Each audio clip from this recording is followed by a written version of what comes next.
So let me transition from Christmas to today's message. Here we are again. Another year, another new year, another opportunity to do the resolution thing again. How many people made resolutions for the new year last year?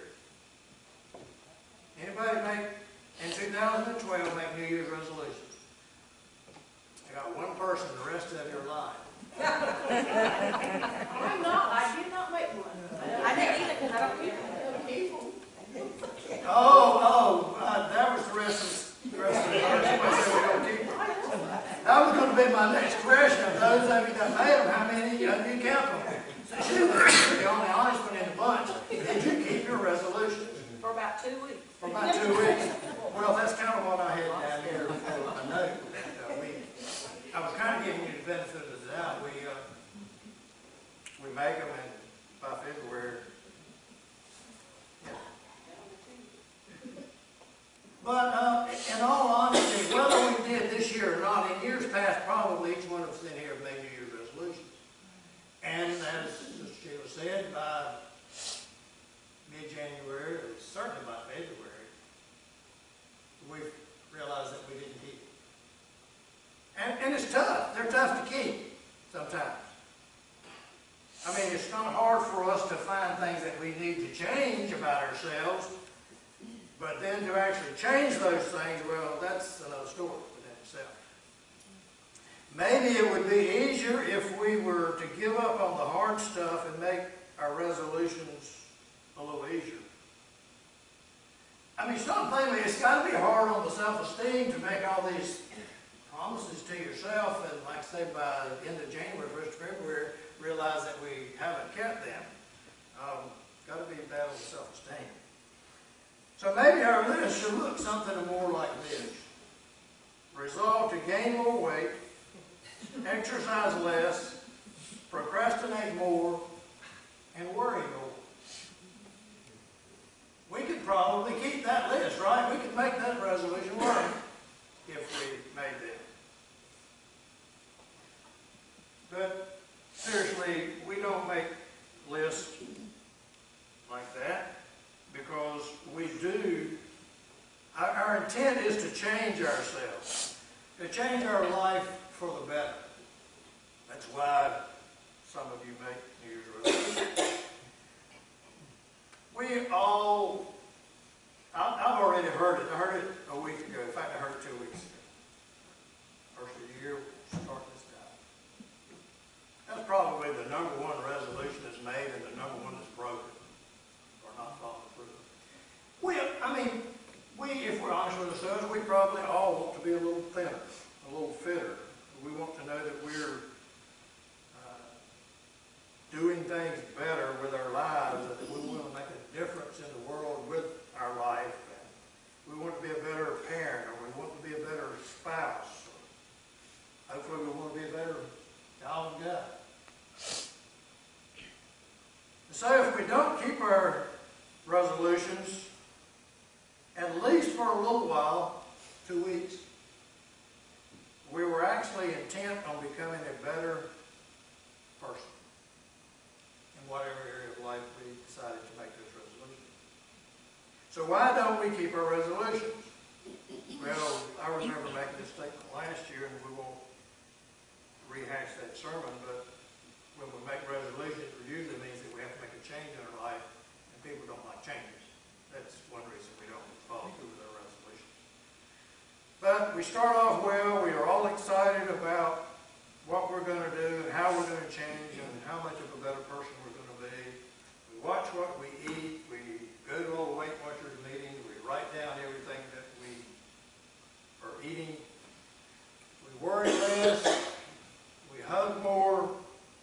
And the world seems to be a better place because of all of our efforts. But then something happens. We miss a day of exercising. We yell at the kids.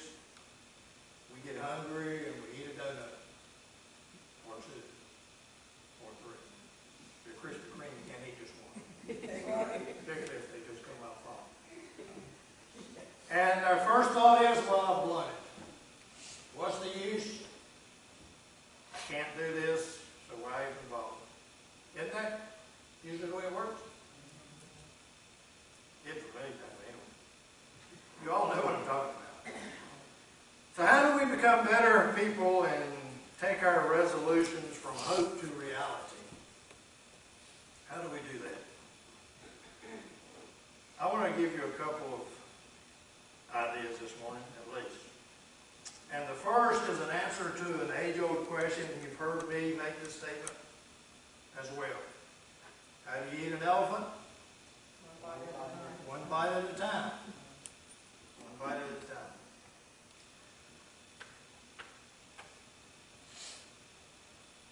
James, in his epistle, wrote this, and I'm going to read this out of the Living Bible for you. James chapter 4, starting with verse 13.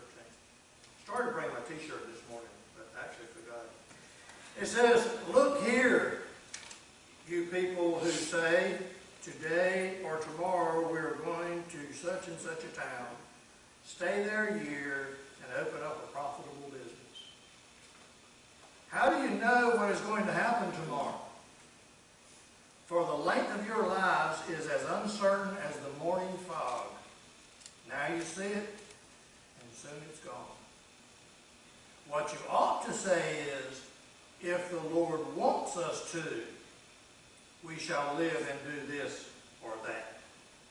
Otherwise, you will be bragging about your own plans, and such self-confidence never pleases God.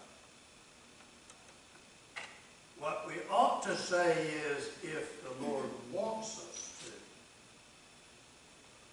In other words, if the Lord wills and the creek don't rise. I read a story about a man who was on his way to town to market with his cow, and he ran into a friend of his. His friend said, "Well, where are you going?" He says, "I'm going to town to sell my cow." He said, "What you really mean, if the Lord wills, you're going to town to sell your cow." He said, "No, I'm going to town to sell my cow." So he left, and on the way to town, he got jumped by thieves and robbers, was beat up, they stole his cow. So he didn't have a cow to sell, so he turned to go back home. On the way back home, he ran into the same friend. Look at him, he says, "You look kind of worse for the wear. What happened?" He says, "If the Lord wills, I'm going back home." He learned his lesson. He learned his lesson. How do you know what will happen tomorrow? For your life is like the morning fog. Here a little while, then it's gone. What I'm trying to get across to us, one of the things I want to get across to us this morning, we can call it the power of today, if you will allow me to. You see, when we look at our whole life in its entirety, what we're doing is looking at the elephant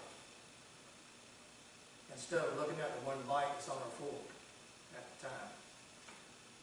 I've heard people say it before, especially before they became a Christian. I can't accept Christ. I can't live that Christian life. I just can't do it. Well, point number one is no, you can't do it, or we can't do it by ourselves. We do it with God's help. But we have to learn to serve the Lord right now. We can't worry about serving Him for 5 years or 10 years or 20 years. You may not see 5 years or 10 years or 20 years. You need to be worried about right now situation, today's problem, not tomorrow. We can't imagine what tomorrow is going to be like because we're not there yet. So ask yourself the question, can I keep my New Year's resolution? And let me just say here, I hope that if you've even had any thoughts about New Year's resolutions, that it included more than losing weight or becoming fitter. I hope it includes something like, I intend to read and study my Bible. Read and study. How many of you on Wednesday night have heard me say, study the Bible, study the read? I hope that your resolutions have included reading and studying your Bible more than you have in the past. I I hope that they include coming to Sunday school more. I hope they include coming to church more. I hope they include coming to Bible study more. I hope they include doing something for God more than you've done in the past. But can you keep that resolution for the next 24 hours? Let's start there. In fact, if you break that down, and I'll give you folks the benefit of the doubt, if you sleep 8 hours a day, which that would be about a week's worth for me, but if you slept 8 hours a day, that means you only got to make that resolution last for 16 hours instead of 24. The power for right now, the power for today, the power for this hour, the power for this problem, instead of, oh, I can't, that's going to be too much next week or whatever.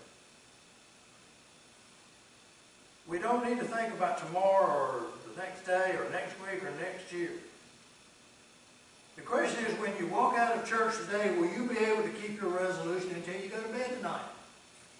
Can you stay loyal to God until you make it to bed tonight?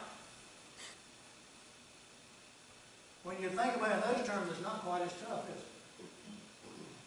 That's the power of today. Now, I'm not by any way preaching that we shouldn't dream about what could be. But don't miss today because you're so focused on tomorrow. You can miss out on life all around you because you're worrying and focusing on what might be or what might not even happen. There are a couple of things that needs to be recognized as we move ahead into this coming year. The first one is that we need to understand that life is uncertain. Life is uncertain. For all the knowledge we have, the future is still uncertain. All those people who had decided it, the world was going to end on December the 21st got it wrong, as many have in the past. We pick up the paper, or we turn on the news, and we see every day where people have passed away suddenly. And I would expect that every one of those that passed away suddenly got up in the morning and figured that they had the rest of their life to live. You know what? They were right. They did have the rest of their life to live. The problem is we don't know when the rest of that life ends.